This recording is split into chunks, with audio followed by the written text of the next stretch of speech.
கிட்டத்தட்ட 25, 26, 27 நினைக்கிறேன். அது ஆண்டுகளாக அவர் நடத்தி கொண்டு வருகிறார் விசுவாசத்தோடு கூட. அதுவும் ஃபெய்த்தோடு கூட ஓடி வருவது பெரிய கிருபை. விசுவாசத்தோடு கூட அவருடைய மகனுக்கு திருமண வாழ்க்கையை முடித்தார். கரங்களை தட்டி ஆண்டவருக்கு மகிமை செலுத்தும். சீமந்தத்தையும் முடித்தார். மாத்திரமல்ல, இப்பொழுது தாத்தாவாக மாறிவிட்டார். அவருக்கு ஒரு அழகான ஆண் பிள்ளையை கர்த்தர் கொடுத்திருக்கிறார். கவனிங்க, நம்மளுக்கு தெரியல, அந்த மிஷினரியாக இருந்தப்போ எவரியம் குடிசையில் 10க்கு 10 அறையிலலாம் தங்கியிருந்து ஊழியம் செஞ்ச காலங்கள். அப்படிலாம் கஷ்டப்பட்டு இருக்கிறாங்க எல்லாருமே. அப்போ கூட விசுவாசத்தை எல்லாரும் விட்டுடல. ஸ்தோத்திரம். அங்கேருந்து வருகிற உதவித்தொகை தாமதமாக வரும். சில நேரங்களில் தாமதமாக வரும், லேட்டாக வரும்.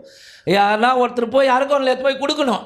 அந்த மாதிரி சூழ்நிலையில் கவனிங்க, வெறும் ஸ்டவ்வு அது மாத்திரம்தான் இருக்கும். ஒரே ஒரு பாய் அவ்வளோதான் இருக்கும். சேருகெல்லாம் கிடையாது. அப்படிலாம் கடந்த காலங்களில் ஒரு 30 வருஷத்துக்கு முன்னாடி பயங்கரமாக கஷ்டப்பட்ட ஊழியர்கள் இன்றைக்கி கிடையாது. ஆமென். ஆனால் அதில் இவர் ஒருவர் விசுவாசத்தோடு கூட இன்னி வரைக்கும் நிற்கிறதுக்கு தேவன் கிருபை பாராட்டி இருக்கிறார். அல்லேலூயா, ஆமென். ஸ்தோத்திரம். அவருக்காக ஜெபித்து கொள்ளுங்கள். அவருடைய மனைவி பிள்ளைகளுக்காக ஜெபம் பண்ணுங்கள். ஸ்தோத்திரம். அவங்க ஒரு இடம் வாங்கியிருக்கிறாங்க, அந்த கடனை அடைக்கவும் ஜெபம் பண்ணுங்கள். அதில் தேவனுக்காக சில காரியங்களை செய்ய அவங்க நினைத்திருக்கிற காரியங்களுக்காக ஜெபம் பண்ணுங்க. ஸ்தோத்திரம். மாத்திரமல்ல, அவருடைய பாடல்களில் நல்ல எழுத்தாற்றல், அந்த வல்லமையான வார்த்தைகள் இருக்கிறது. அந்த வார்த்தையை நான் ரசிப்பேன். அவர் வச்சுக்கினே சொல்லத்தில் ஒன்றும் ஸ்தோத்திரம், அவர் முகஸ்துதி அவரை தூக்கி வைக்கிறதுக்கு இல்லை. கல்பாக்கம் வில்லியம் சொன்ன வார்த்தைகள் நல்லா இருக்கும். ஒவ்வொரு பாட்டும் நல்லா இருக்கும், வார்த்தைகள் நல்லா இருக்கும். அதுக்கப்புறம் எனக்கு மனசுக்குள்ளே கவனிங்க, வார்த்தைகள் நல்லா போட்டு எழுதுவது அப்படி யாருன்னா அருமையான நண்பர் ஜோதி சாமுவேல்.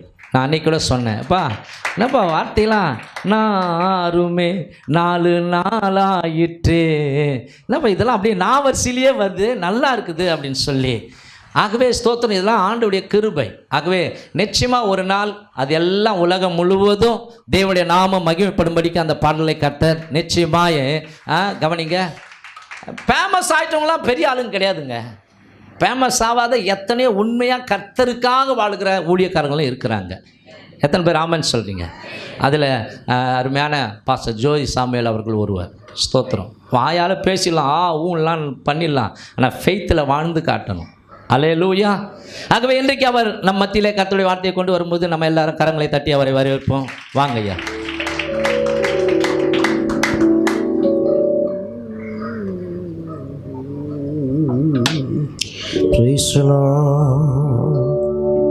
ரொம்ப சந்தோஷம்.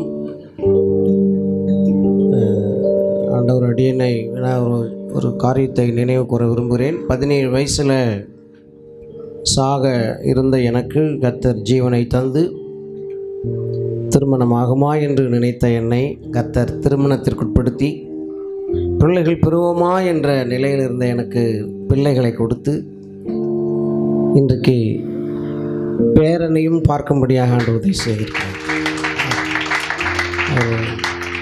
என்னுடைய பேரனுக்கு பேர் வைத்திருக்கிறோம் ஆரோன் அலிஸ்டர். ஆரோன் அலிஸ்டர் என்ற ஒரு பேரை வைத்திருக்கிறோம். பாஸ்டர் பாட்டு பாடிட்டு இருக்கும்போது ஆரோன் மேலே அப்படியே ஊற்றுதான் அந்த இனிமையாக தைலமாக நினைக்கும் போது அப்படியே என் பேரன் அப்படியே நினச்சிட்டேன். பத்தியா, ஆரோன்னா அவ்வளோ ஒரு ஆரோன்னா பிரகாசம், பிரைட். ஆரோனை போல ஒருவன் அழைக்கப்பட்டால் ஒழி யாரும் கனமான ஒளி தானாக ஏற்படுறதே கிடையாது. ஏன்னா ஒரு ஒப்பு கொடுத்தல் தன்னுடைய சகோதரர் தம்பிக்கு, பாருங்கள், தம்பிக்கு வாயாக இருந்தார். இந்த காலத்தில் அப்படிலாம் கீழ்ப்பிடிதல் உள்ள யாரையும் நம்ம பார்க்க முடியாது. அதனால் அதை நான் அலிஸ்டர் என்ற ஒரு பேரை செலக்ட் பண்ணேன். அவங்க மாப்பிள்ளை வீட்டு சார்பாக ஆரோன் என்று அவங்க செலக்ட் பண்ணாங்க. Alistair means legend. ஆக்சுவலி நிறைய ஸ்போர்ட்ஸ் மேன்லாம் அதில் இருக்கிறாங்க. அந்த அலிஸ்டர் கிடையாது. இவர் ஒரு ஊழியக்காரன். அல்லேலூயா. ஆமாம், இந்த ஊழியக்காரர் யாருன்னா இல்லங்கள் தோறும் நற்செய்தியினுடைய ஃபவுண்டர் அவர் தான். அதாவது ஜாக் மேக் அலிஸ்டர் அப்படின்ற ஒரு பேர். சற்று கால் ஊனமானவர், பெரிய பணக்காரர், ஆனால் மனசில் சமாதானம் கிடையாது. ஒரு நாள் அப்படி வாக் பண்ணிட்டு போயிருக்கும்போது ஒரு கிழிந்து போன ஒரு கைப்பிரதி அவர் கையில் எடுத்தார்.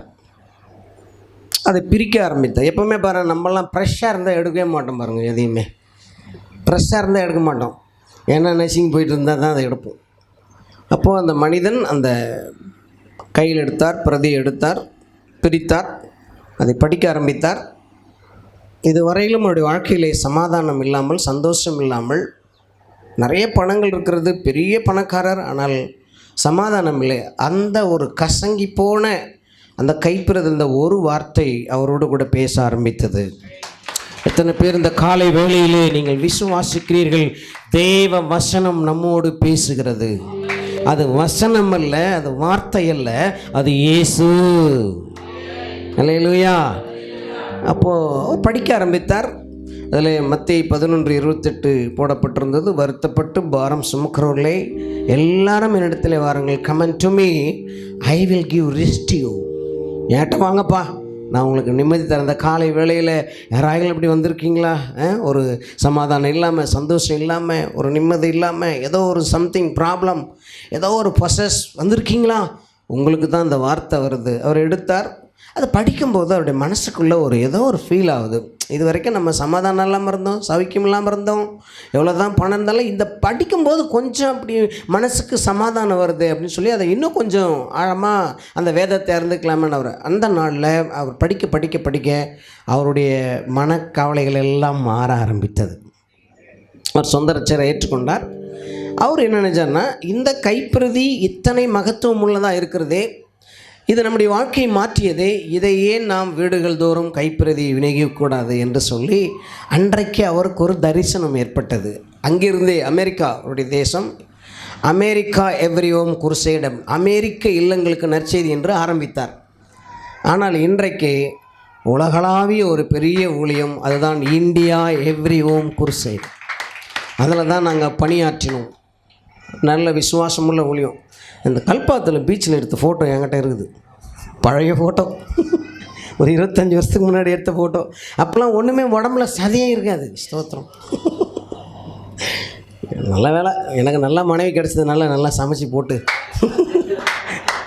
ஏதோ கொஞ்சம் சதையை ஏற்றி வச்சுருக்கு. இப்போ கூட நான் ரொம்ப பெருமையாக சொல்கிறேன், எங்கள் மனைவியை பாராட்டாமல் வேறு யாரை பாராட்டணும்? சிலர் அவங்க மனைவியை பாராட்ட மாட்டாங்க, யார் மனைவியாவது பாராட்டி கிடப்பாங்க. நம்ம மனைவி மனசார பாராட்டணுங்க. பாராட்டுறீங்களா ஐயா? அதேமாரி மனைவிகள் கூட புருஷன்மாரை எப்போ பார்த்தாலும் ஏதாவது சொல்லிகிட்டு இருக்கக்கூடாது. என்ன நல்லா பாராட்டணும், நீங்கள் ரொம்ப நல்லவங்க அப்படின்னு சொன்னால் உங்களுக்கு நல்லா அதிகமாக சம்பாதிப்பார்.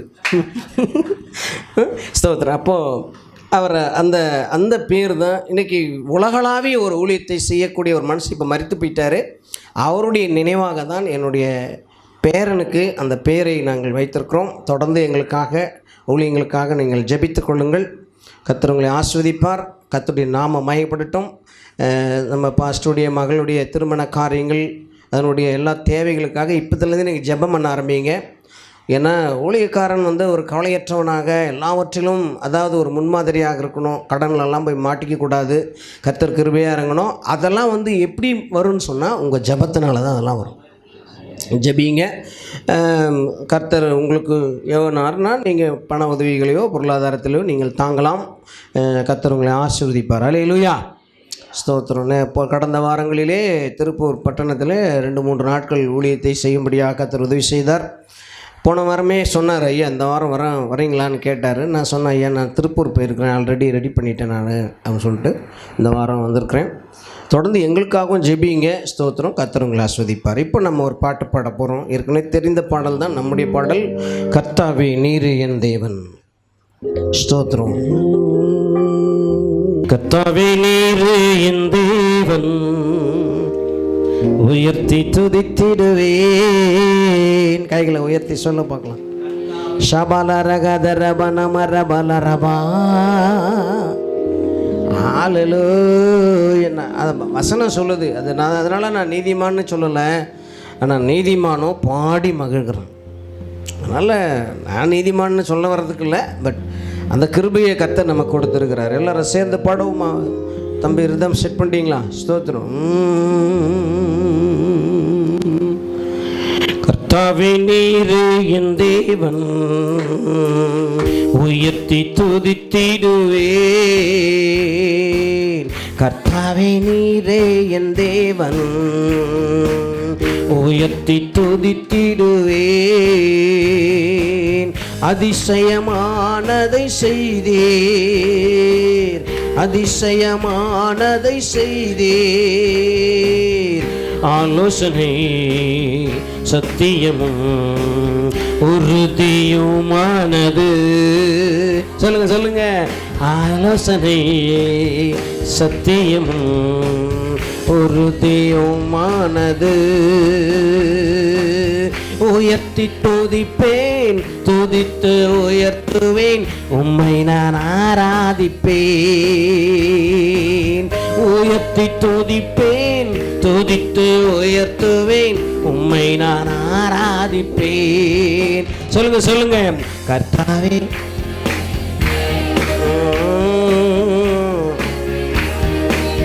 praise God, amen. கர்த்தாவே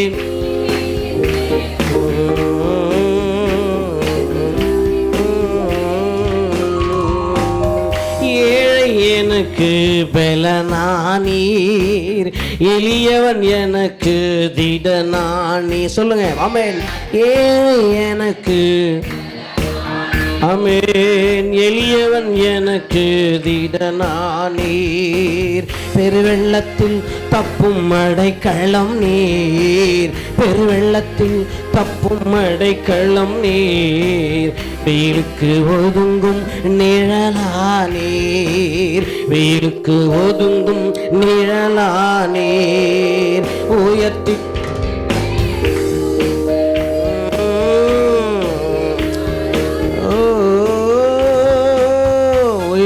துதிப்பேன், துதித்து உயர்த்துவேன், உம்மை நான் சொல்லுங்க.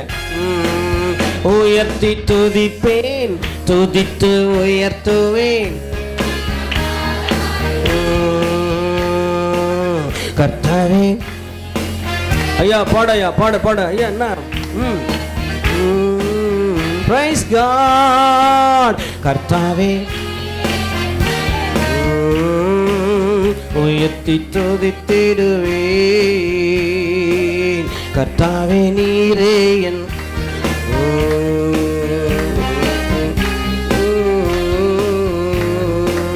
நெருக்கப்படும் நேரம் தஞ்சம் நீரே, நினைவா என் மீது இருப்பவர் நீர்.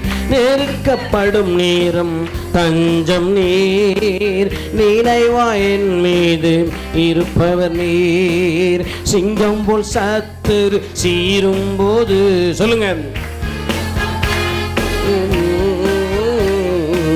சிறகால் மூடி காப்பவர் நீர், சிறகால் மூடி காப்பவர் நீர். உயர்த்தி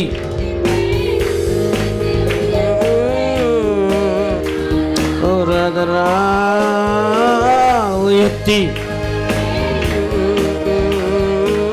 உம்மை நான் ஆராதிப்பேன். சொல்லுங்க சொல்லுங்க. உயர்த்தி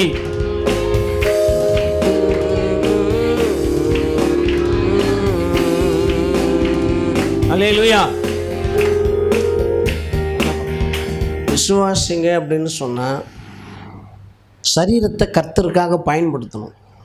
அதுதான் வாயிலேருந்து நல்லா சத்தம் வரணும். ஸ்தோத்திரம். நல்லா பாடணும், நல்லா மகியம் போடணும், நல்லா கையை தட்டணும், நல்லா உடம்பு அசைக்கணும். ஆண்டவர் சமூகத்தில் அப்படியே ஆராதித்து மகிமைப்படுத்தணும்.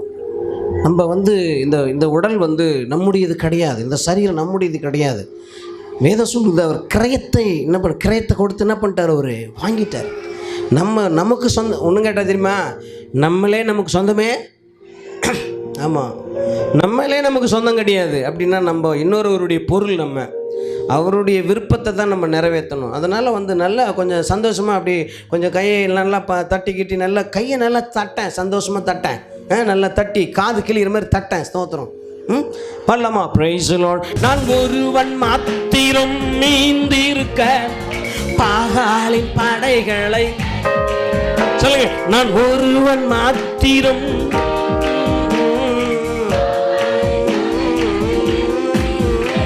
நான் ஜெபிக்க ஜெபிக்க சைப்பா, நான் ஜெபிக்க ஜெபிக்க. ஆமென். நெருப்பாய் இறங்கிடுவார். என் தெய்வம் நெருப்பாய் இறங்கிடுவார். கைகளை உயர்த்தி ஆவியே ஆபா தாரா ராபா ஆமென்.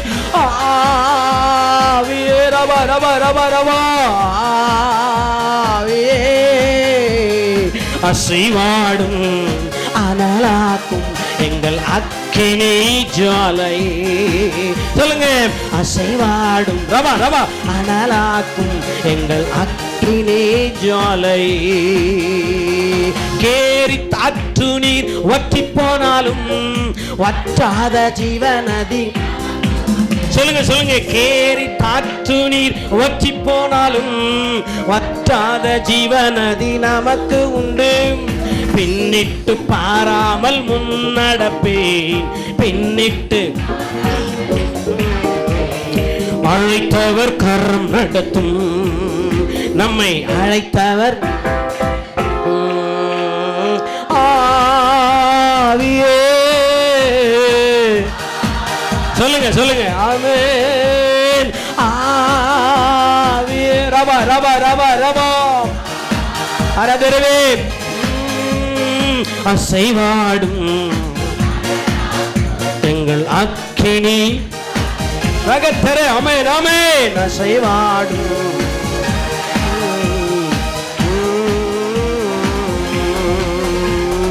வழிமாறி கீழ்த்தட்டில் படுத்தாலும் வார்த்தை தெய்வம் நம்மை. ஆமென் ஆமென். வழிமாறி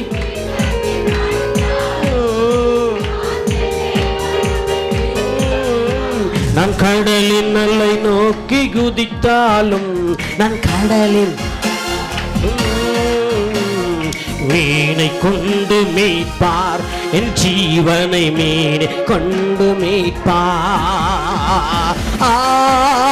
கரங்கள் அசைத்து ரபலரே ஆவியே ஆவியே ரவ ரவ ரவ ரவம் ஆவியே அசைவாடும்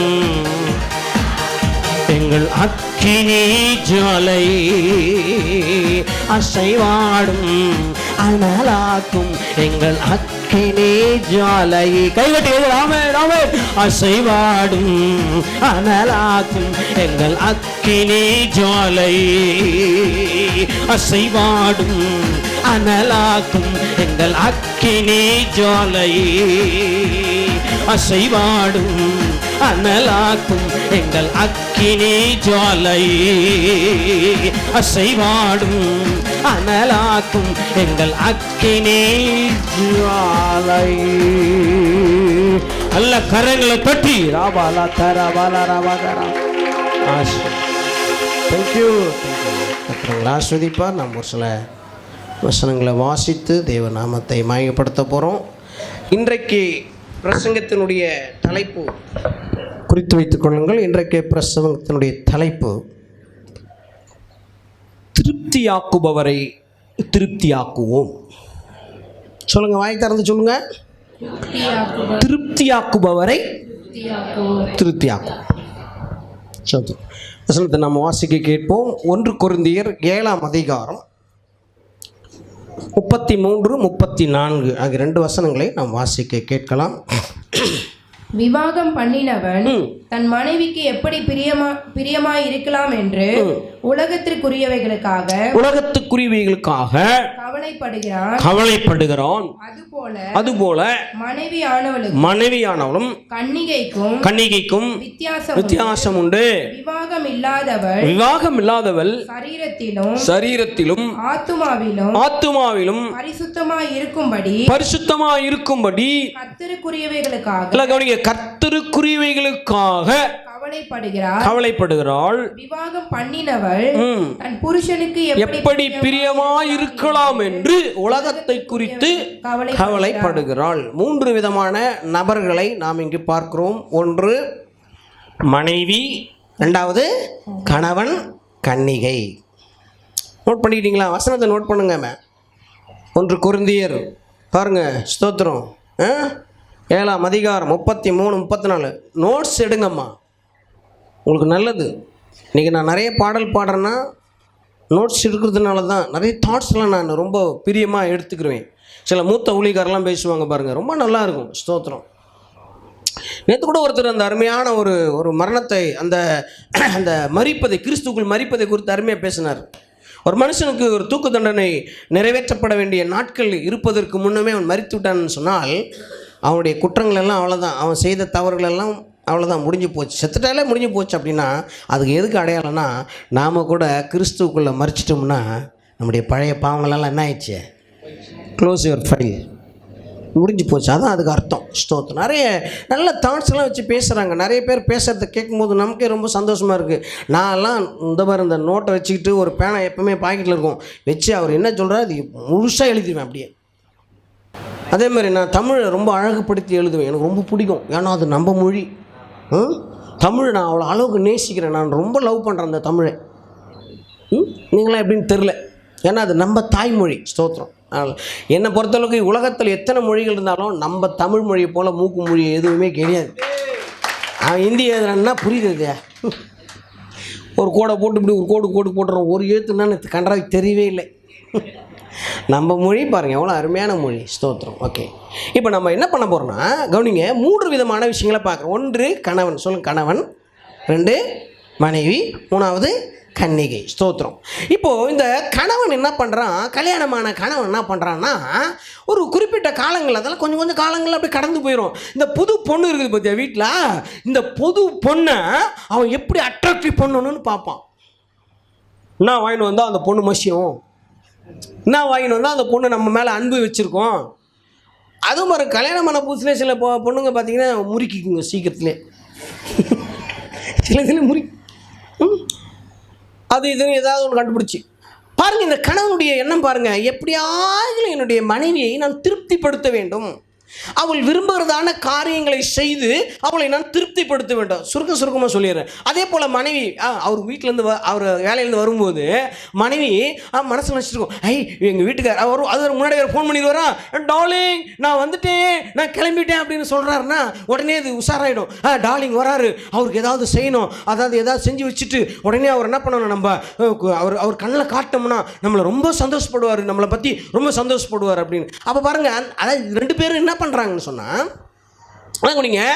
கணவன் தன் மனைவிக்காக கவலைப்படுகிறான், மனைவி தன் கணவனுக்காக கவலைப்படுறான். எப்படி 2 பேரையும் பிரியப்படுத்துறது, எப்படி பிரியப்படுத்துறதுன்னு சொல்லி 2 பேரும் யோசிக்கிறாங்க.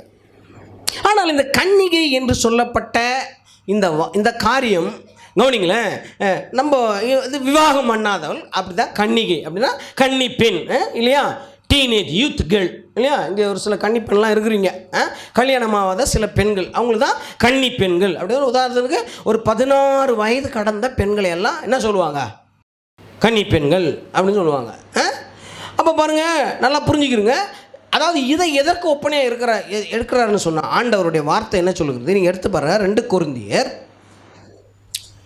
11ஆம் அதிகாரம் 2ஆம் வசனம். ஸ்தோத்திரம். படிங்க.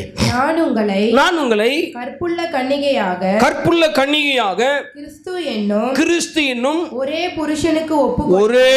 புருஷனுக்கு ஒப்பு கொடுக்க நியமித்தபடியால் உங்களுக்காக தேவ வைராக்கியமான வைராக்கியம். இப்போ இந்த கன்னிகை யாரு அப்படின்னு சொன்னா கவனிக்குமா, சுருக்கமாக தான் சொல்ல போகிறேன், அதுக்காக ரொம்ப நேரம் எடுத்துக்க நினைக்காதீங்க. ஸ்தோத்திரம். எனக்கு பிரசங்கம் சுருக்கமாக பண்ணுறது தான் ரொம்ப பிடிக்கும். ஆமாம், 2வது உங்களுக்கும் ரொம்ப பிடிக்கும். ஏங்கய்யா அதெல்லாம் போட்டு அவர் எதனா கேட்டு எல்லாருக்குமே பிடிக்கும். சுருக்கமான பிரசங்கம் பண்ணாரா, ஐயா வந்து பாருங்கள், உடனே வந்து ஐயா சோத்திரையா எப்பவுமே இல்லாத மதிப்பு மரியாதை இருக்கும். என்னடா இது முன்னாடி அப்படியே போவோமே, இது ஒன்றுமே கண்டுக்காத போவோமே, என்னடா திடீர்னு வந்து தோத்தரலாம் பண்ணுதுன்னா, அதான் ஐயா சோத்திரையா அப்படின்னு. என்னம்மா சோத்திரண்ணா, அதான் ஐயா சீக்கிரம் முடிச்சிட்டிங்களேயா, என்ன தான் இப்படி பண்ண போறியோ. எனக்கு ஆசை என்னென்னா, இன்னைக்கு ஃபுல்லாக இங்கே தான் கடை, நான் நின்று பிரசங்கம் பண்ணுறேன், நான் பாடி கிடக்கிறேன், நீங்கள் கம்முன்னு உட்காந்துருங்களா. சோறு கூட கொடுக்காதீங்க எனக்கு, தயவு செஞ்சு சோறு கூட வேணாம். அது கறி ஐட்டம்லாம் சுத்தமாக விட்டுட்டேன் நான். இப்போ ஏதோ சாம்பார் ரசம் எதனா ஒரு அப்பளத்தை கொடு லாஸ்ட்டில் முடிக்கும்போது அதெல்லாம் இல்லை, ஞாயிற்றுக்கிழமைனா அதெல்லாம் வேறு விஷயம்யா அப்படின்றீங்க நீங்கள். கணவனும் மனைவியும் கன்னிகையும் அப்படின்னு பார்க்கும்போது கிறிஸ்து, கவனிங்க, எல்லாம் சுருக்கமாக சொல்கிறேன், கிறிஸ்து நமக்கு மணவாளனாக இருக்கிறார். கைகளை நல்லா உயர்த்தையா, என்னையா ரொம்ப என்னமோ அப்படி ஸ்ட்ரகிளாக பொறமறிக்குத, நல்லா ஒரு அழிலையும் சொல்ல மாட்டேற, கையை உயர்த்த மாட்டேற, தோத்திரம் பண்ண மாட்டேற. கண்டிப்பாக நீங்கள் வாங்கி வச்ச கறி அப்படியே தான் இருக்கும், கவலைப்படாதீங்க. கதவை சாத்தினாலும் சாத்தலைனாலும் பக்கத்தை விட்டு போன எந்த சேதமும் உனக்கு ஏற்படுத்தாது. ஒருவேளை நீ கதவை சாத்த மறந்திருந்தனால் கர்த்தரே உன் கதவை சாத்துவார். நான் விசுவாசிக்கிறேயா. ஆமாம், கர்த்தரே உனக்கு பாதுகாப்பை கொடுப்பார். ஸ்தோத்திரம். கவலைப்படாத, சந்தோஷமா இங்கே உட்காந்துரு. ஸ்தோத்திரம். இப்போ நான் சொல்கிறேன், அதாவது கிறிஸ்து நமக்கு மணவாளனாக இருக்கிறார். ஆண்களானாலும் சரி, புருஷனானாலும் சரி, மனைவியானாலும் சரி, பிள்ளைகளானாலும் சரி, நாம் கிறிஸ்துவுக்குள் மணவாட்டியாக இருக்கிறோம். புரியுதா உங்களுக்கு சொன்னது? அப்போ நமக்கு புருஷன் யாரு? ஆமாம், உங்களுக்கு புருஷன் வேற வேற இருக்கிறாருமா, அதை சொல்லலை நான். இப்போ உனக்கு புருஷன் உன் புருஷன் தான், ஆனால் உனக்கு ஒரே புருஷன், பூரண புருஷன் இயேசு கிறிஸ்து இருக்கிறார். அல்லேலூயா. நல்ல கை வைத்தவளே அல்லேலூயா சொல்ல. அல்லேலூயா.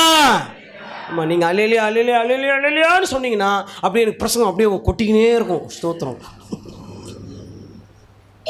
நீங்கள் என்னை ஸ்டாப் பண்ணுறதா இருந்தால் கொஞ்சம் முறைச்சிங்கன்னா நான் ஸ்டாப் பண்ணிடுவேன்.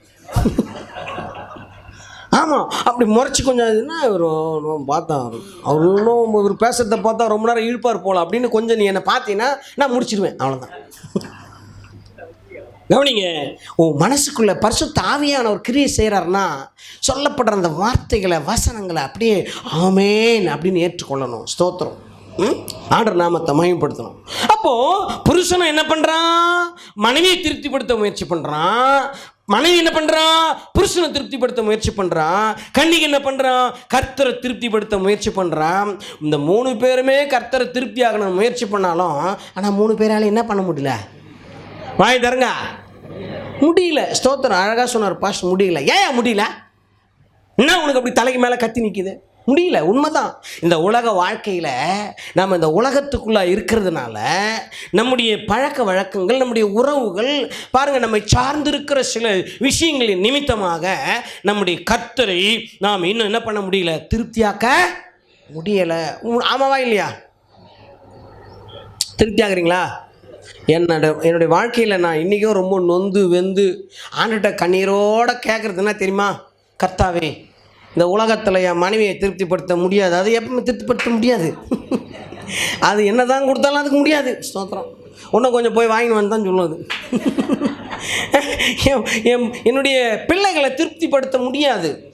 ஒருவேளை என்னுடைய மனைவியான கூட என்ன திருப்திப்படுத்த முடியாது. ஆனால் இவங்களெல்லாம் நான் விட்டுட்டு இப்போ என் மனசுக்குள்ளே ஒரு ஏக்கம் என்ன தெரியுமா? ஆண்டவரே, இவங்களெல்லாம் ஒரு பக்கம் இருக்கட்டும், நான் உண்மை திருப்திப்படுத்த முடியலையா ஆண்டவரே? திருப்திப்படுத்த முடியல. கண்டுபிடிச்சேன், சில விஷயங்களை கண்டுபிடிச்சேன்.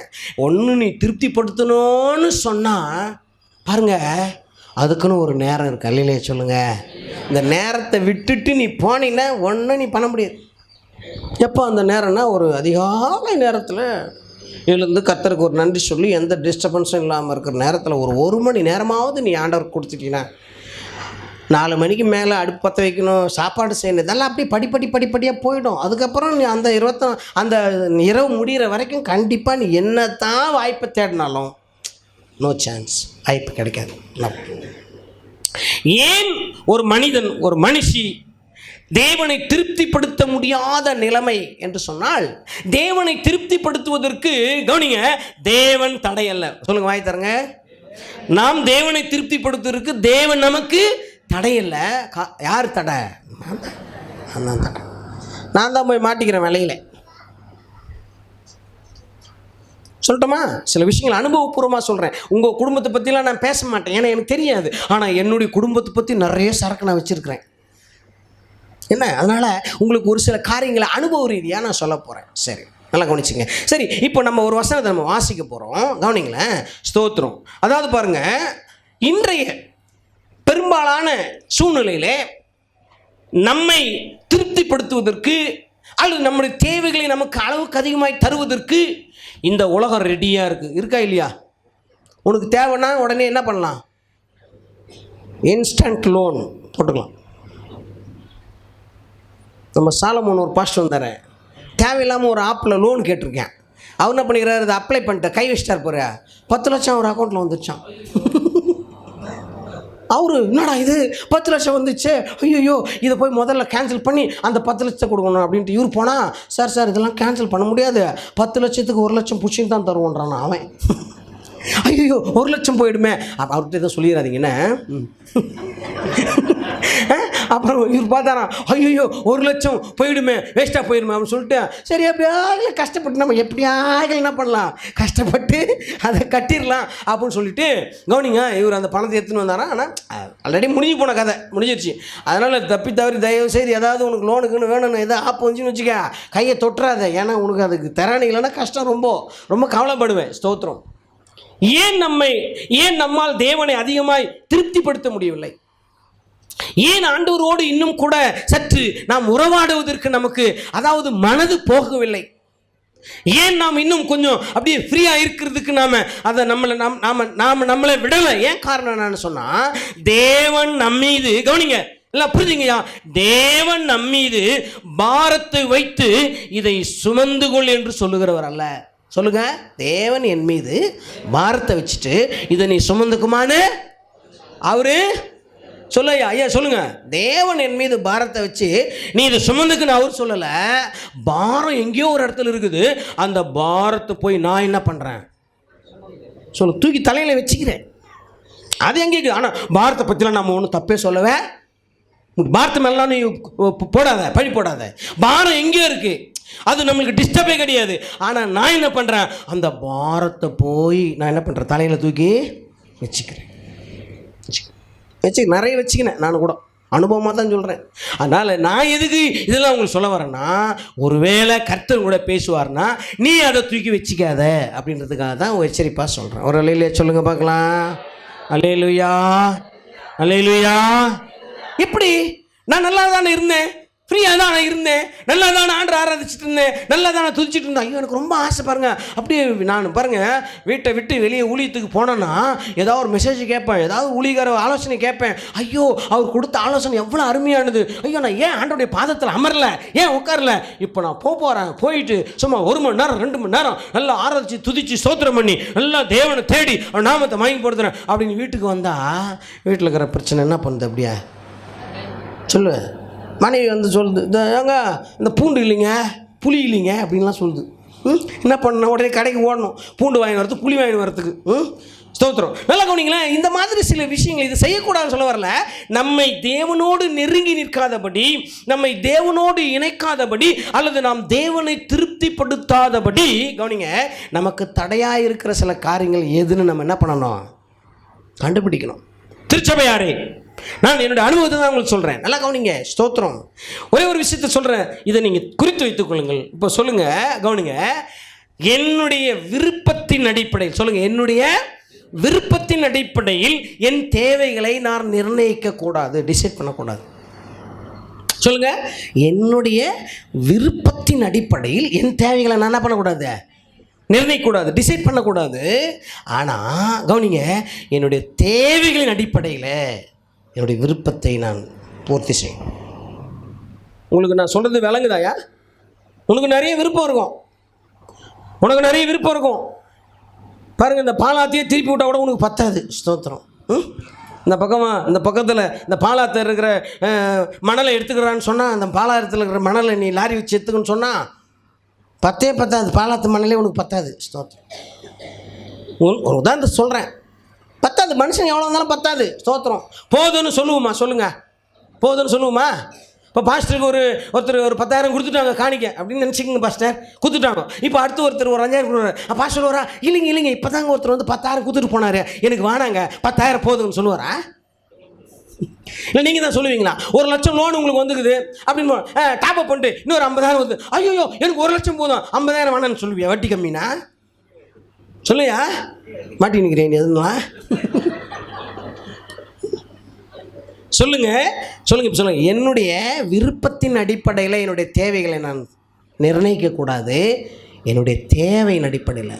இன்னைக்கு வாழ்க்கையில் நம்ம சிக்கி சின்ன பண்ண ஆகிறதுக்கு இதே காரணம். எதையுமே தெரியாமல் எதையாவது ஒன்று இது பண்ணலாமா பண்ணக்கூடாதா, இதை செய்யலாமா செய்யக்கூடாதா, இதில் போய் மாட்டலாமா மாட்டக்கூடாதா, அது போய் மாட்டிட்டோம்னா அழுவுமா வெளியேறுமா தப்பிப்போமா தெரியலையா?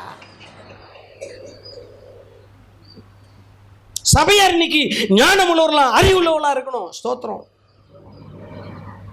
உனக்கு தேவைப்பட்ட அவன் எடுத்துன்னு வந்து லோனை கொடுப்பான், குழு கூட்டுவான், பேரை ஒன்று வைப்பான்.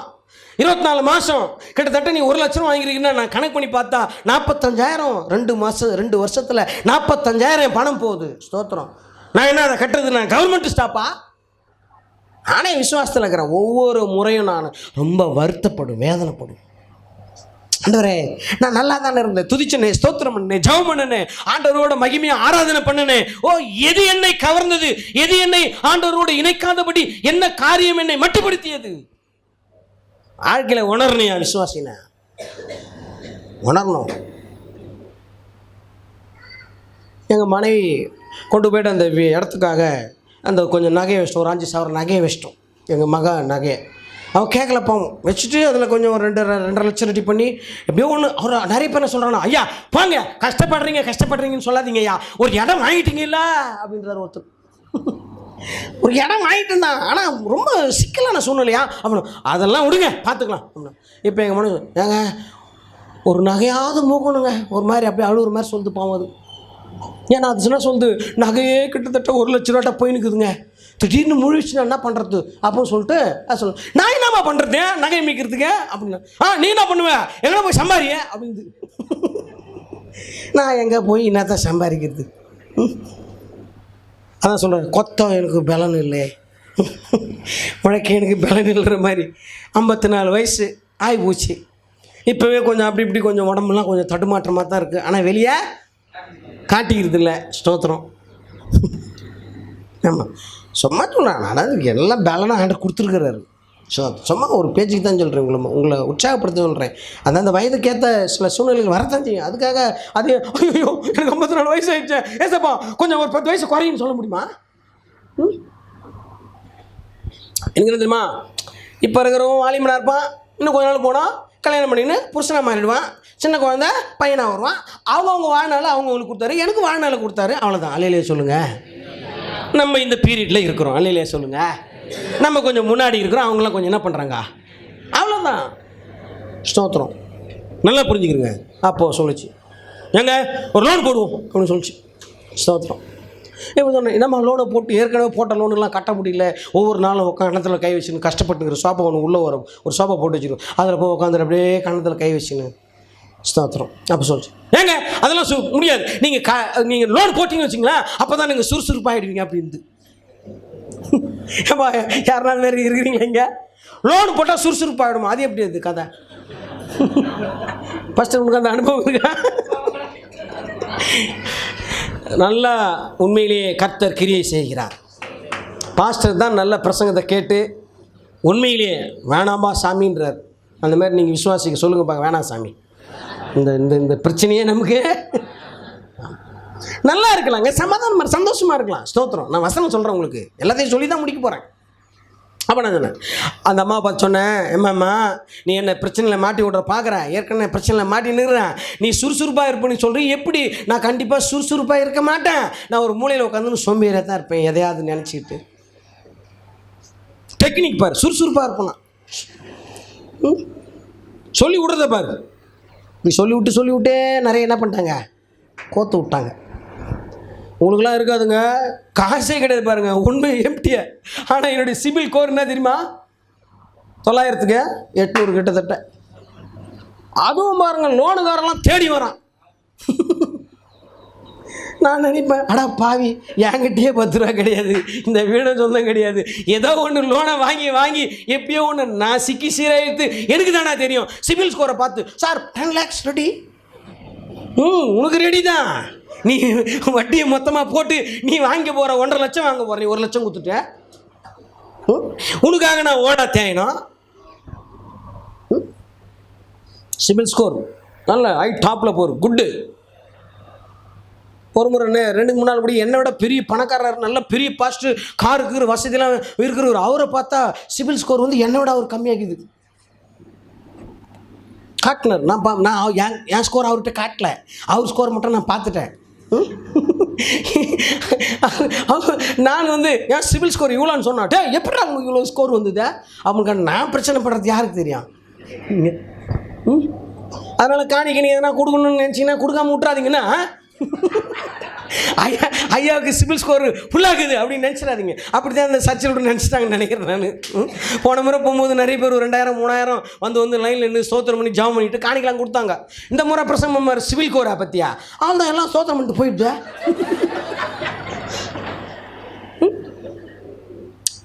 புரிந்து கொள்ளுங்கள், நாம் கவலையற்றவர்களாக வசனம் சொல்லுது. வாசித்து பாருங்களேன். நம்முடைய சூழ்நிலைகளை நம்ம எப்படி நம்முடைய தேவை என்ன? முதல்ல நம்முடைய தேவை என்ன? ஸோ நம்ம எதை நோக்கி பயணித்து கொண்டிருக்கிறோம்? எதை நோக்கி போயிட்டு இருக்கிறோம்? இந்த உலகத்தின் ஆசீர்வாதங்களையா, அல்லது தேவனையா, அல்லது தேவனை திருப்திப்படுத்த அழைக்கப்பட்டிருக்கிறோமா, அல்லது உலகத்தின் நன்மைகளை பெற்று நாம் சம்பூர்ணமாய் வாழ அழைக்கப்பட்டிருக்கிறோமா? பார்க்கலாம், படிச்சு பாருங்களேன். நம்முடைய தேவை என்ன முதல்ல கவனிங்களேன். நீ கவனிங்க. அதாவது நம்முடைய தேவை என்ன என்பதை நாம் உணராவிட்டால், நம்முடைய தேவை, என்னுடைய தேவை என்பதை நானே உணராவிட்டால் என்னுடைய தேவையை யாரும் பூர்த்தி செய்ய முடியாது. அப்படின்னா நல்லா புரிஞ்சுங்க. என்னுடைய தேவை என்ன தெரியுமா? முதலாவது என்னுடைய தேவை, முதலாவது நான் அவருக்கு தேவை. வாய் தரங்க. என்னுடைய தேவை என்னன்னா நான் அவருக்கு. ஆனால் அவர் சொல்லிட்டார், ஏப்பா அதாவது நான் தான் உங்களுடைய தேவை. ஆனால் அவர் சொல்கிறார் வசனத்தில், உங்களுடைய தேவைகள் என்னதென்று அவர் முன்னமே. வசனத்தை சொல்றதுக்கு நான் சொல்லலாம், டைம் இல்லை. என்னுடைய தேவை என்ன? அவர் தான் என்னுடைய தேவை. அவரை நான் பிரியப்படுத்த வேண்டும், அவரை நான் மகிமைப்படுத்த வேண்டும், அவரை நான் ஆராதிக்க வேண்டும். கவனிங்களேன், கவலையற்ற ஒரு மனுஷனை குறித்து நம்ம வேதத்தில் படிக்கிறோம். பேதுருவை பாருங்க, நடந்து வான்னு சொன்னார். அது ஒரு பக்கம் இருந்தாலும் இயேசு அவருடைய எடை, கவனிங்கள், இயேசுனுடைய எடை 80 கிலோ. கவனிங்கள், சொல்கிறார், ஆராய்ச்சியாளர் சொல்கிறார்கள் 80 கிலோ எடையுடைய ஒரு மனிதன் அல்லது ஒரு தேவன், கவனிங்கள், தண்ணீரிலே எந்த விதமான பிரச்சனையும் இல்லாமல் நடந்து போகிறார் அப்படின்னு சொன்னால் அதுக்கு அர்த்தம் என்னென்னா, அவர் அந்த தண்ணியில் நடக்கும்போது ஒரு காகிதம் மாதிரி இருக்கிறார். அப்படின்னா கவலை இல்லாத, பிரச்சனை இல்லாத, தேவனோடு கூட இருக்கும்போது எந்த விதமான சலனமும் இல்லாமல் கடவுளோடு கூட வாழ்கிற அந்த வாழ்க்கை. அலையிலேயே சொல்லுங்கள். நம்ம நடந்து போனால் கடலில் மூழ்கிறனால ஏன் மூழ்க மாட்டோம்? ஏன் நம்ம தான் தூக்கி இருக்கணும், என்ன பண்ணிருக்கிறோம்? தலையில் பாறையை வச்சிட்ருக்கிறோமே, நம்ம ஏன் மூழ்க மாட்டோம்? சரி, ஒரு பக்கம் இருக்கட்டும். வசனத்தை வாசிங்க. என்ன தேவை நீங்கள் வாசிக்க வேண்டாம். லூக்கா 10ஆம் அதிகாரம் 42ஆம் வசனம். நான் உங்களுக்கு சொன்னது போல் இந்த மார்த்தாள் மரியாள் சம்பவத்தை நாம் பார்க்கிறோம். மார்த்தாள் மரியாள் சம்பவம். ஸ்தோத்திரம். அங்கே என்ன நடக்குது? 2 பேர் அக்கா தங்கச்சி. இதில் அக்கா யார் தங்கச்சி யாருன்னு தெரில, ஆனால் 2 பேர் சகோதரிகள் தான் எழுதியிருக்கு. ஸ்தோத்திரம். கவனிங்க. அப்போ அந்த மார்த்தாள் என்ன பண்ணுறான்? கத்திரிக்காய் அரிகிறதும், முருங்கைக்காய் சாம்பார் வைக்கிறதும், அதாவது இப்படிலாம் பல விதமான சாம்பார், நல்லா ஏசுநாதருக்கு நல்ல சாப்பாடெல்லாம் நல்லா ரெடி ஆகிட்டுருக்கு. இந்த மாதிரி வேலை செய்யும்போது இந்த மரியாள் என்ன பண்ணுறாங்கன்னா, ஏசுநாதர் வந்த உடனே உட்காந்து, சார் கொஞ்சம் வசனம் சொல்லுங்கள் சார், ஏதாவது சொல்லுங்கள் சார், என்னுடைய வாழ்க்கைக்கு ஒரு திருப்தியாக எதனா ஒன்று சொல்லுங்கள் சார் அப்படின்னு கேட்குது. அப்போது இந்த பொண்ணு என்ன பண்ணுது? பொறாமை பிடிச்சிது. இந்த மார்த்தாள் என்ன பண்ணுது? பொறாமை பிடிச்சிது. இது பாரு, வேலை வெட்டி இல்லாமல் நான் வந்து அவர் இருக்க மாட்டாரா கொஞ்ச நேரம்? நம்ம வீட்டு தான் அடிக்கடி வராரு, இருப்பாரா, தங்குவாரா? இங்கே சமையல் வேலை எவ்வளோ கிடக்குது, அதெல்லாம் விட்டு போய் உட்காந்து பாரு, அப்படியே மினிக்கு மாதிரி அப்படின்னு சொல்லிட்டு இது என்ன பண்ணுது? ஏசனாட்ட வந்து கேட்குது, என்ன ஆண்டவரே உனக்கு தெரியாதா? அவள் வந்து அங்கே உட்காந்துருக்குறா, வேலை எவ்வளோ கிடக்குது, நான் வந்து எல்லா வேலையும் அப்படியே அந்த முக்காடை எடுத்து மூஞ்சி தொடச்சின்னு நானே எல்லா வேலையும் செய்யணுமா? அவளை கொஞ்சம் அனுப்ப ஆண்டவரே. ஆண்டர் சொல்லு, மார்த்தலை நீ அநேக காரியங்களை கரெக்டு. நீ தேவை பற்றி உனக்கு தெரியல. உனக்கு என்ன தேவை? சாம்பார் தேவை, வாழைக்காய் தேவை, வெண்டைக்காய் தேவை, சுண்டைக்காய் தேவை, பூண்டு தேவை, வெங்காயம் தேவை. அடுத்த வாரம் ஓட்டியா? பூண்டு தேவை, வெங்காயம் தேவை, நல்லா சமைக்கணும், ருசியாக அதுவும் நல்ல பழக்கம் தான். ஏசுனர் ருசியாக சாப்பாடு கொடுக்கணும், ரொம்ப தப்பு கிடையாது. ஆனால் தேவை என்ன தெரியுமா? ஆண்டவர் சொன்னார், மார்த்தாலே நீ அநேக காரியங்களை குறித்து கவலைப்பட்டு கலங்குற. கலக்கம் எதனால் வருதுன்னா கவலையினால்தான். அதுதாங்க எனக்கும் வந்துச்சுங்க. ஸ்தோத்திரம். நேற்று ஒரு ஊழியர் மீட்டிங் போயிருந்தேன். ஒரு பெரிய பிரசித்தி பெற்ற ஊழியக்கார், பெரிய ஆள், பெரிய பணக்காரன். அந்த ஆள் சொல்கிறாரு, எனக்கு மென்டல் டிப்ரெஷன் தாங்க முடியல, அதனால் கொஞ்சம் நான் யாருக்கும் தெரியாமல் இலங்கைக்கு ஓடிட்டேன், போயிட்டு அங்கே போயிட்டு ஜாம் பண்ணிட்டு வந்தேன்றார். என்ன பண்ணுறது? எல்லாருக்கும் அது பிரச்சனை இருக்குது. எலியா பெரிய கெர்ச்சித்த ஒரு மனுஷன், பயங்கரமான தீர்க்கதரிசி பாருங்க. அதாவது பெரிய ஆளாக இருந்தால் கூட ஆவியில் வல்லமை, இந்த பாட்டு பாடணுமே, ஆவியே பாடணுமே, அப்படிப்பட்ட அந்த வல்லமுடைய மனுஷன் தான். ஆனால் ஒரு பெண்ணுக்கு பயந்து ஓடி போயிட்டார். எல்லாருக்கும் அந்த பிரச்சனை இருக்கும். இது பெண்ணுக்கு இருக்கும், ஆணுக்கு இருக்கும், தப்பு கிடையாது. நல்லா புரிஞ்சுங்க. ஆனால் இங்கே தேவை என்னையா சொல்லு? தேவை என்ன? தேவையானது ஒன்றே. சொல்லுங்க, வாய் தரங்க. தேவையானது என்ன? அந்த தேவை மரியாள் தன்னை விட்டு எடுபட, வாசிமா, நல்ல பங்கு தெரிந்து கொண்டோம். நம்ம தெரிஞ்சு கொள்ளணும். அதை தெரிஞ்சுக்கிட்டோம்னா நாம் இயேசுனோட இணக்கமாக வாழலாம், சந்தோஷமாக வாழலாம், மகிழ்ச்சியாக வாழலாம், அவரை திருப்திப்படுத்தலாம். இன்னும் அவரை திருப்திப்படுத்த அப்பாவை ஐஸ் வைக்க அப்பாவை நீ நல்லவர் ஆண்டவரே அப்படின்னு சொன்னா அப்பா ரொம்ப சந்தோஷப்படுவார். ஆனால் ஒன்று பாருங்கள், நான் இந்துவிலே இருந்திருக்கலாங்க அப்படின்னு நான் சொல்லி கேள்விப்பட்டேன். இந்துவிலே இருந்திருக்கலாங்க, இதில் இதெல்லாம் வந்து என்னென்னமோ சொன்னாங்களா, இதை நான் கேள்விப்பட்டு வந்தானா? வந்து நீ என்ன பண்ண முதல்ல? வந்தானா? அவ்வளோதெல்லாம் போச்சா? ஒன்றும் போவாது. அல்லையிலே சொல்லுங்கள். அல்லேலூயா. ஏசுநாதர்கிட்ட நீ வந்து தரித்திரனா வந்திருக்கலாம், உன்னை ஐஸ்வர்யா நான் மாற்றிருப்பேன்.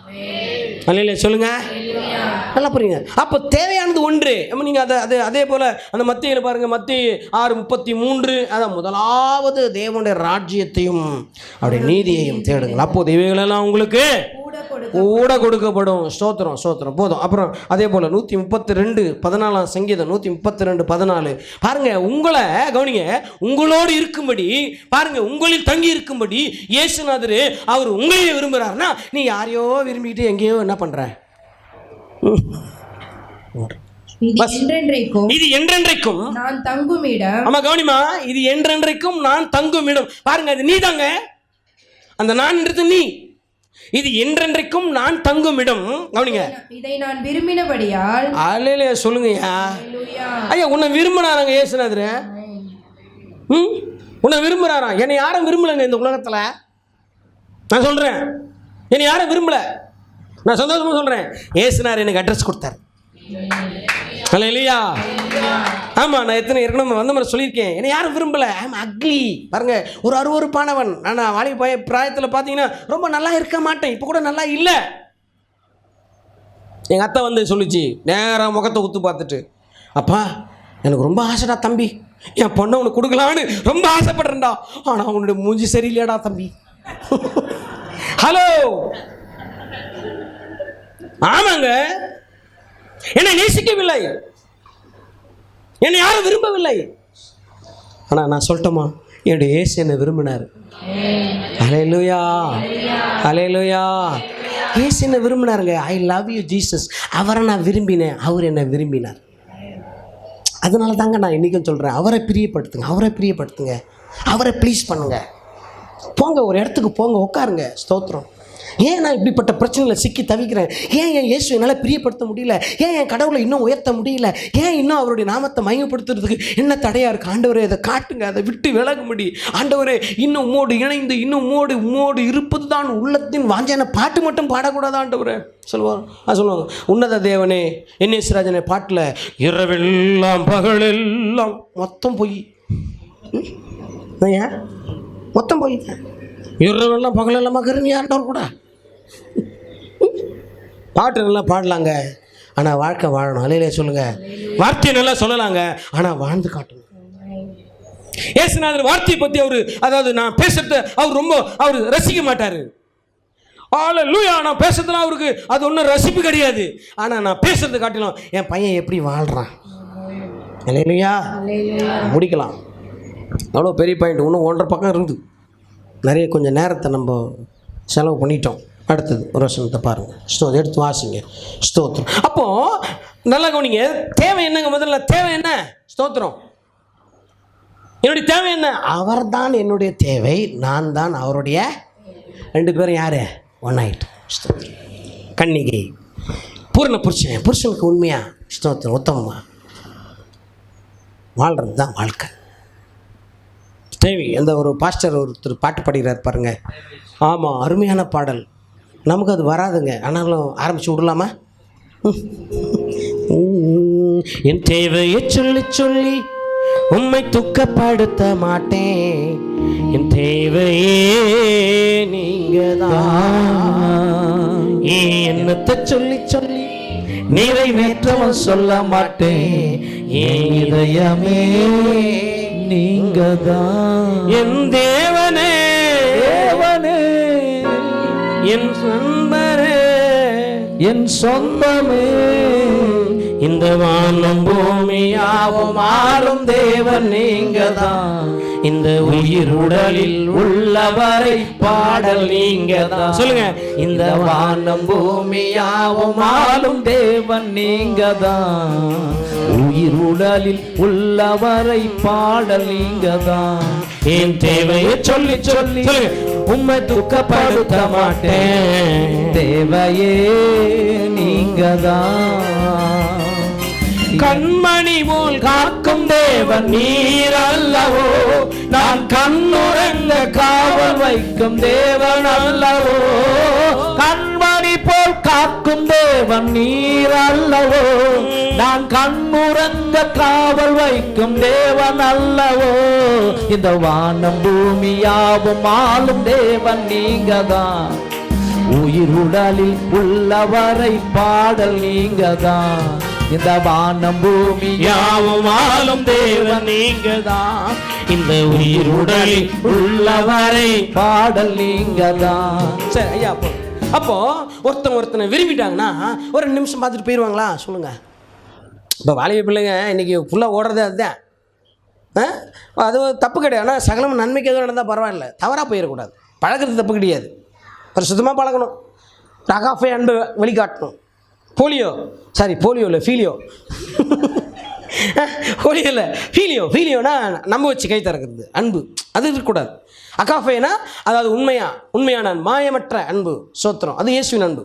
அப்போது ஒரு லவர்ஸோட பேசும்போது மணி கணக்கே தெரியாது, போகிறதே தெரியாது.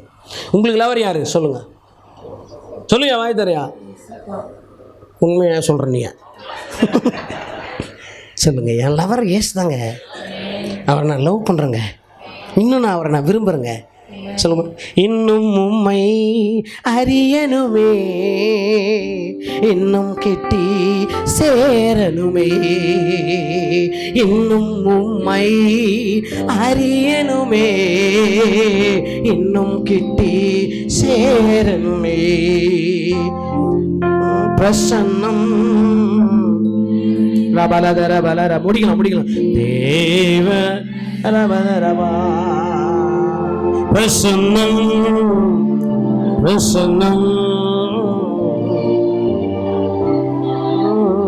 சொல்லுங்க. அதிகாலம் இங்கே தாங்க. ஒரு நிமிஷம் தம்பி, கரெக்டாக பிடிச்சேன். இங்கே தாங்க தேவனை பிரியப்படுத்த முடியும். எலும்புங்க, காலையில் எலும்புங்க, ஸ்தோத்திரம். அதுவும் பாருங்கள், பெண்களுக்கு அது கொஞ்சம் வாய்ப்பு கம்மி. ஏன்னு சொன்னால், பின் தூங்கி முன்னேறும் பேதையார். வீட்டுக்காரர் 12 மணிக்கு வருவார். 12 மணிக்கு வந்தால் அவருக்கு உடனே தண்ணி வச்சு குளி போட்டி அவரை எல்லாம் ரெடி பண்ணிவிட்டு அதுக்கப்புறம் பார்த்தீங்கன்னா அவர் 4 மணிக்கு கிளம்புவார். பார்த்துங்க, நம்ம 3 மணிக்கு எழுந்துக்கணும். என்னங்க ரெஸ்ட் இருக்குது சொல்லுங்கள் பாருங்க. உண்மையிலே பெண்களாக பிறந்தவங்க நீங்கள் ரொம்ப பாக்கியவான்கள். நாங்கள்லாம் அப்படியே சுற்றிட்டு வந்தோம்மா ரெடியா? நான் இருக்கிறேன்னு பேர் சொல்லுவேன். நான் இது வரைக்கும் சமையல் ரூம் பக்கம் போனதே கிடையாது. எங்கள் மனைவி இன்னி வரைக்கும் என்ன திரும்ப சொல்லுவோம், ஆமாம் இவ பெரிய இந்த டீ கூட போட முடியாது இவரால். பாருங்க, தோசையை இந்த கல்லை வச்சு இப்படி ஒரு உருட்டினா தோசை வந்துடும். அது கூட செய்ய மாட்டேறாரு இவரா. அது என்னன்னு தெரிலங்க. எனக்கு உண்மையே சொல்கிறேன், நான் அந்த வேலையே வச்சுக்கிறது இல்லை. ஐயா, உங்களுக்கெல்லாம் நல்லா பழக்கம் இருக்கா? தோசை போடுவீங்களா? ஆமாம் இருக்கு, உண்மையை சொல்லுமா. டீ போடுவீங்க? கொஞ்சம் வேலை பார்க்குறாரு தலைவர். ரைட். சிஸ்டருக்கு ரொம்ப உற்சாகமாக உதவியாக இருக்கிறார். ஆனால் நான் உன்னோட தக்காளி குழம்பு நல்லா வைப்பேன். ஆமாம், கத்திரிக்காய் அந்த தக்காளி குழம்புல அந்த அந்த அந்த தக்காளி சட்னியில் கருவாடை விட்டோம்னா இன்னும் டேஸ்ட்டாக இருக்கும். நான் செஞ்சுருக்கேன், ஆனால் அது என்னன்னு தெரிலங்க. இப்போலாம் அதை பற்றி யோசிக்கிறதே கிடையாது, வர்றதே இல்லை. இப்போது ஒரு முறை எங்கள் மனைவி ஊருக்கு போயிட்டாங்க. 2 பிள்ளைங்களுக்கு ஏதோ குழந்தைங்க பசியாகுது அப்படின்னு சாப்பாடு செஞ்சு கொடுத்தா 2மே சாப்பிட மாட்டேங்குது. சின்ன பிள்ளைங்களா தாங்க. அப்போ கொஞ்சம் ஒரு 12 வயசு 13 வயசு இந்த பிள்ளைங்க சாப்பிட மாட்டேது. தட்டை தள்ளி விடுது. பாப்பா நீ செய்கிறது யார் வாயில் வைப்பாங்க அப்படின்னு. நான் என்ன கலந்துன்னு தெரில, அது ஒரு பெரிய பிரச்சனை. ப்ரொசீஜர் படி செய்யலை போல். அதுங்க பாவம் லாஸ்ட்டில் அவங்க பெரியாமூட்டுக்கு போய் தட்டி விட்டேன், போங்க பெரியாமூட்டை போய் சாப்பிடுங்க போங்க அப்படின்னு. இப்போ தாங்க நம்ம தேவனை பிரியப்படுத்து. எப்படி தெரியுமாங்க பிரியப்படுத்துறேன்? 2-3 வசனத்தை வாசித்துட்டு சொல்லிடுறேன் நான். 1 தீமோத்தேயு 6:8 என்ன சொல்லுது படிங்க பார்க்கலாம். 1 தீமோத்தேயு 6:8 பட்டு இன்னொருத்தர் எடுத்துக்கிறங்க. 1 தீமோத்தேயு 6:6 அதே அதிகாரம். உண்ணவும் உடுக்கவும் நமக்கு உண்டாயிருந்தால் அது போதும் என்று. எத்தனை பேர்பா அந்த புண்ணியவான் சோதரம்? உண்ணவும் உடுக்கவும் உண்டாயிருக்குது. நான் உண்மை சொல்ல போனால் நான் ரொம்ப பாக்கியவான். எனக்கு உண்ண உண்டாயிருக்குது, உடுக்க உண்டாயிருக்குது, எல்லாம் இருக்குது. அதோட லிமிட்டாக நிறுத்திக்கணும். அல்லையே சொல்லுங்கள். ஒரு வீடு இருக்கலாமா இல்லையா? ஐயா ஒரு வீடு இருக்கலாமா இல்லையா? 9 வீடு உனக்கு தேவையா? சொல்லுங்க. அதான் ஆசை. அடுத்த வருஷம் 6 படிங்க. பாருங்க, போதுமென்ற மனதுடனே கூடிய தேவ பக்தி இதான் மிகுந்த ஆதாயம். ஸ்தோத்திரம். போதுங்க. எந்த ஒரு மனுஷன் நீங்கள் நல்லா கவனிங்க, நல்லவனாக இருக்கிறான் நீங்கள் கண்டுபிடிக்கலான்னா போதுன்றவன் தான் நல்லவன். போதும் மனசு சொல்லுங்க போதும். ஆனால் ஒன்று மட்டும் மனசு கூட சொல்லாதுங்க, வயிறு சொல்லுங்க போதும் சார் போதும் சார் அப்படின்னு வயிறு தான் சொல்லும், மனசு சொல்லாது. ரைட். அடுத்தது லூக்கா 3:14 படிங்களேன். இங்கே ஒரு பெரிய ஒரு வசனத்தை நீங்கள் கேட்டிருப்பீங்களான்னு தெரியல. அந்த வசனத்தை படி 3:14 லூக்கா. சேவகரும் அவனை நோக்கி நாங்கள் என்ன செய்ய வேண்டும் என்று கேட்டார்கள். அதற்கு அவர் சரி அந்த வசனம் நான் இங்கே நைட்டில் தப்பாக எடுத்துகிட்டு இருக்கிறேன், சாரி தப்பாக எடுத்துக்காதீங்க. 3ஆம் அதிகாரம் தானே. அதில் என்ன சொல்லணும்னா கவனிங்களேன், இந்த ஒர்க்கர்ஸை பற்றி சொல்லுது. அதாவது பாருங்கள், ஆண்டவர் அவங்களை கடிந்து கொள்கிறாரு. உங்கள் சம்பளமே போதும் என்று இருங்கள். அதை நீங்கள் கண்டுபிடிச்சி வச்சுக்கோங்க. என்ன சொல்கிறாரு? உங்களுக்கு உங்கள் சம்பளமே போதும் இருக்கணும், உங்களுக்கு கொடுக்குறது போதும். அப்புறம் இடையில போய் சார் அப்படின்னு என்ன பண்ணணும்? கையை லஞ்சம், அப்புறம் லஞ்சம் என்ன பண்ணக்கூடாது? போயிட்டு வாங்கக்கூடாது. அதிகமான சொத்து சேர்க்கக்கூடாது. அதிகமான சொத்து சேர்க்க என்ன ஆகும்னா வாழ்க்கையில் இருக்கிற சமாதானம் நம்ம விட்டு கடந்து போயிடும். அதான் போதும் என்ற மனதுடைய கூடிய தேவ பக்தி. ஒரு வீடு கட்டிட்டு சந்தோஷமாக கால் நீட்டி படுத்து எலி வேலையாலும் தனி வேலை, அதுக்கு தானே ஏங்கிட்டு ரொம்ப நாளாக ஏங்கிக்கிறேன். ஒரு வீட்டை கட்டி முதல்ல அந்த வீட்டில் காலை நீட்டி என்ன பண்ணணும் சொல்லுங்க? படுக்கணும் முதல்ல.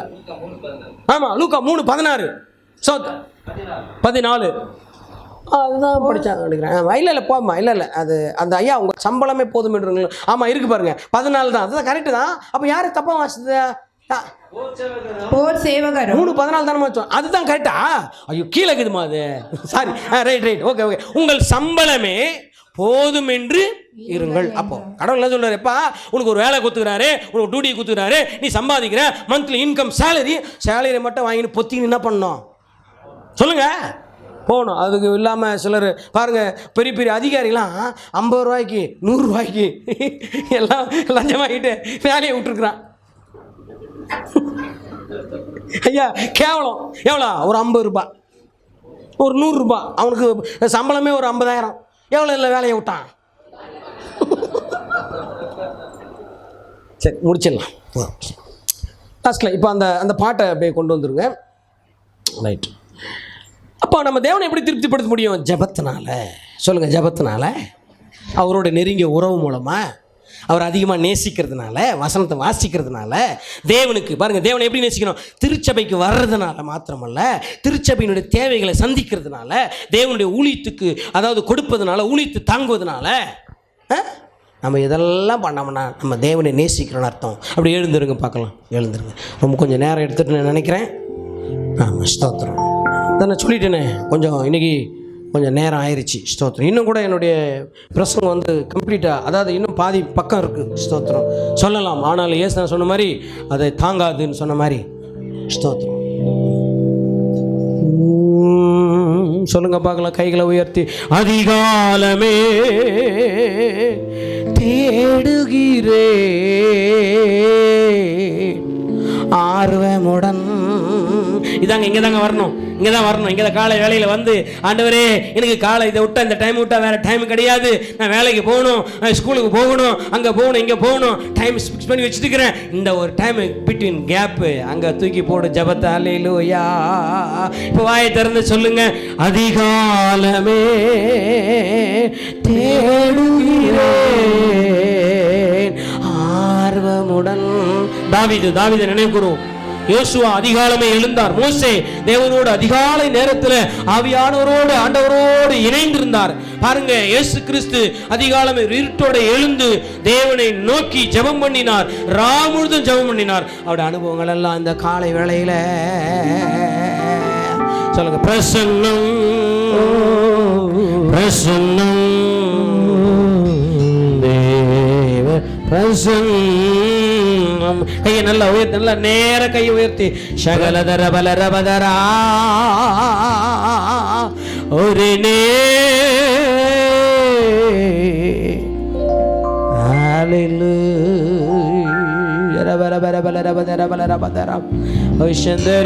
வாய் தருங்க, வாய் தருங்க. உரந்தனமா கரப்பா ஒரு ஷகரபலர உரந்ததரப கபலதரா. ஆவியான அந்நிய பாஷை பேச ஆரம்பி. ஷகர் ஆவியோட வல்லம் இறங்கி வந்திருக்கிறது. விகரபலதரபா ஒரு தே. இன்னைக்கு உன்னுடைய ட்ரெண்ட மாத்து. ஸ்தோத்திரம். இனி ஓடாத. ஜீசஸ் தக்கனே மாலாபா. திருச்சபையை பரிசுத்தமாக. எஸ். வீண் ஆசைகள் வேண்டாம். அதனே மரே சொல்லுங்க சொல்லுங்க சொல்லுங்க. இன்னும் உம்மை, அதான் நோக்கம், அதான் இலக்கு, அது ஆண்டவரோட இருக்கிற உறவு. இன்னும் கொஞ்சம். இன்னும் உம்மை அறியணுமே, இன்னும் கிட்டி ராஜா உம் பிரசன்னம் போதுமையா, எப்போதும் எனக்கு போதுமையா. ராஜா உம் பிரசன்னம் போதுமையா, எப்போதும் எனக்கு போதுமையா. பிரசன்னம் பிரசன்னம் தேவ பிரசன்னம்.